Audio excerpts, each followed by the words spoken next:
Apakah agama Buddha agama yang kuno?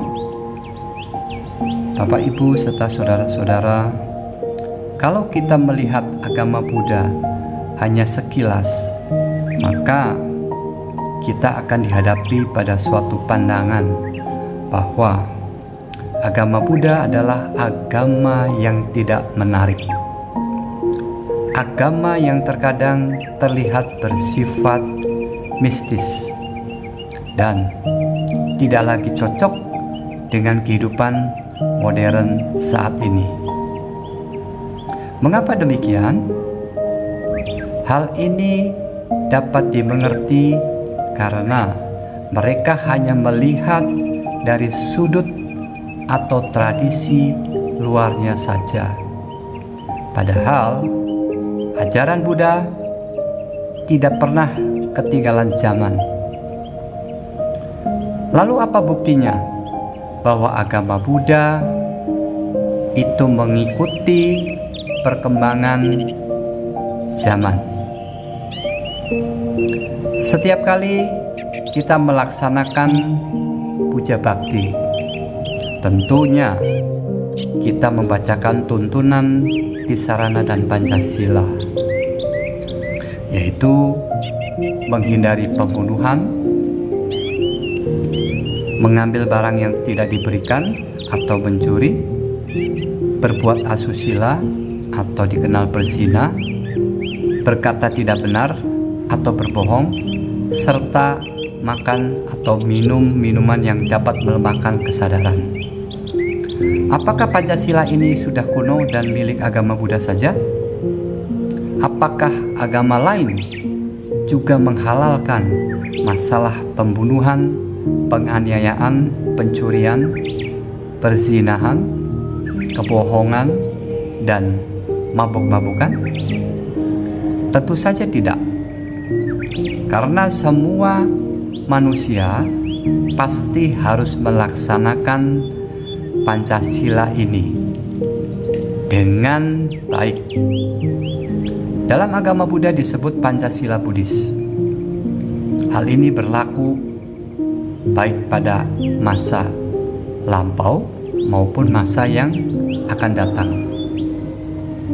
Ini adalah salah satu bukti bahwa ajaran Buddha selalu mengikuti perkembangan zaman.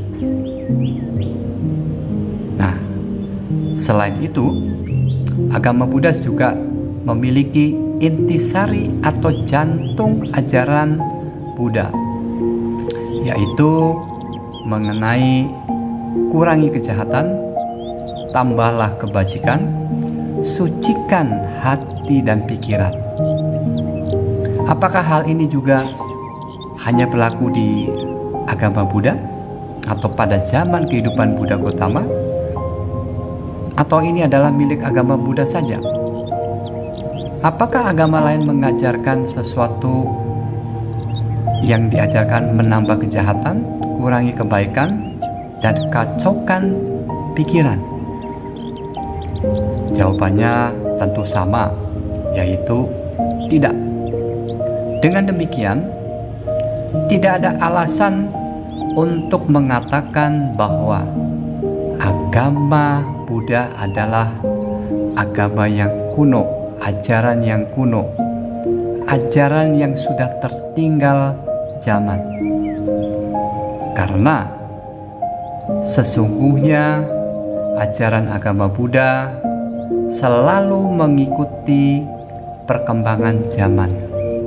Bahkan seseorang Albert Einstein yang terkenal sebagai bapak ilmu pengetahuan pernah menyampaikan bahwa agama yang bisa menjawab tantangan ilmu pengetahuan adalah agama Buddha.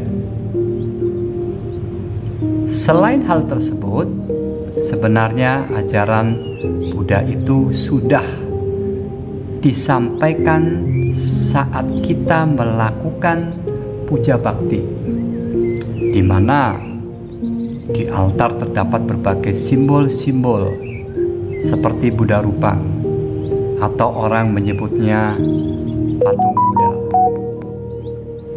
di mana hal ini sebagai lambang semangat yang tidak pernah putus asa, seperti perjuangan Pangeran Siddhartha untuk mencapai tingkat kebudaan.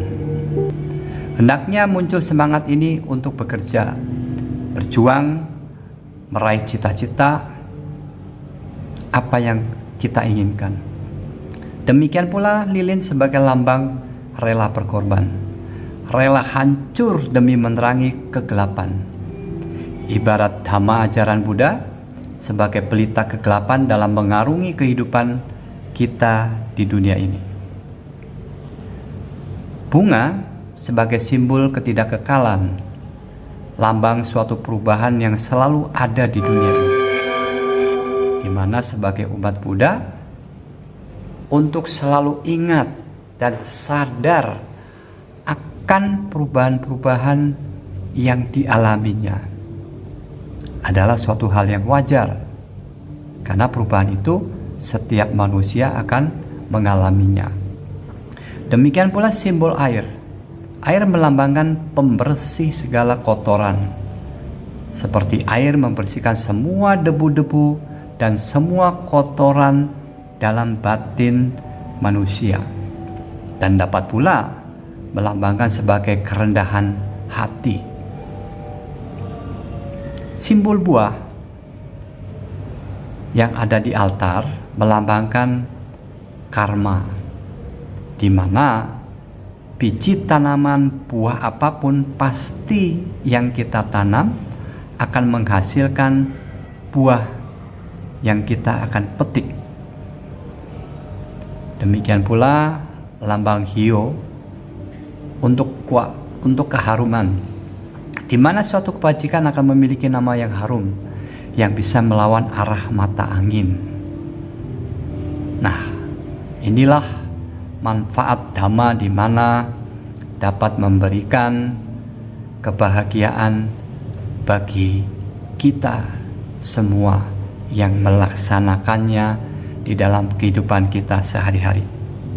Demikianlah bukti-bukti yang dapat saya sampaikan mengenai realita ajaran Buddha yang masih sangat relevan, meskipun sudah 2500 tahun lebih lamanya ajaran Buddha ini disampaikan oleh guru junjungan kita, Buddha Gautama. Semoga penjelasan ini dapat membuka wawasan Bapak Ibu serta saudara-saudara sekalian, dan tentunya memahami akan ajaran Buddha yang masih bisa digunakan zaman modern saat ini. Terima kasih. Sabe sata bawantu sukitata. Semoga semua makhluk hidup berbahagia. Sadu, sadu, sadu.